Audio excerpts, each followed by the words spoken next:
Hello बच्चों, आइए इस प्रश्न को देखते हैं। प्रतिरक्षा शब्द से तात्पर्य है।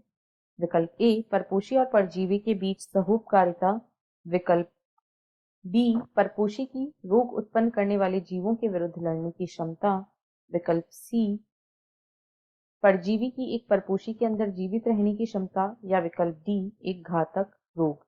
इस प्रश्न की जो मुख्य अवधारणा वह है प्रतिरक्षा।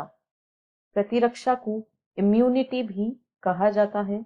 यहाँ पर हम देखेंगे कि प्रतिरक्षा से क्या तात्पर्य है।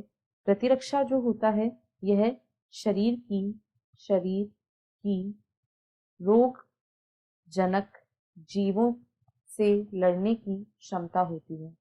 रोगजनक जीवों से लड़ने की क्षमता को ही प्रतिरक्षा कहा जाता है। हमारा शरीर पूरे दिन कई सूक्ष्म जीव जो कि रोगजनक होते हैं उनके संपर्क में आता है, परंतु वे सभी जीव हमें संक्रमित नहीं कर पाते हैं।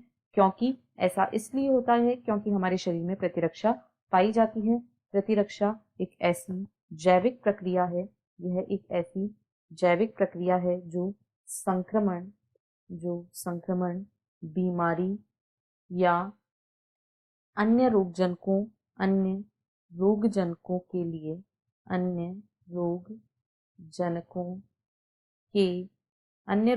के लिए हमारे शरीर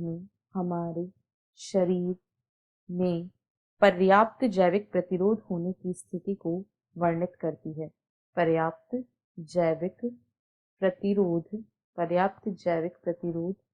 होने की स्थिति, इसे ही हम प्रतिरक्षा कहते हैं। अब यदि विकल्पों को देखें तो विकल्प ए में कहा गया है परपोषी और परजीवी के बीच की सहोपकारिता, ऐसा कुछ नहीं होता है। प्रतिरक्षा का यह अर्थ बिल्कुल नहीं है। विकल्प बी में कहा गया है परपोषी की रोग उत्पन्न करने वाले जीवों के विरुद्ध लड़ने की क्षमता, यह बिल्कुल सही है। परपोषी यानी रोगजनक जीव जिस जीव में आक्रमण करते हैं उसे ही परपोषी जीव कहा जाता है। सी में कहा गया है परजीवी की परपोषी के अंदर जीवित रहने की क्षमता, यह भी प्रतिरक्षा नहीं है। ना ही एक घातक रोग को प्रतिरक्षा कहा जाता है। अतः विकल्प बी इस प्रश्न का सही उत्तर है।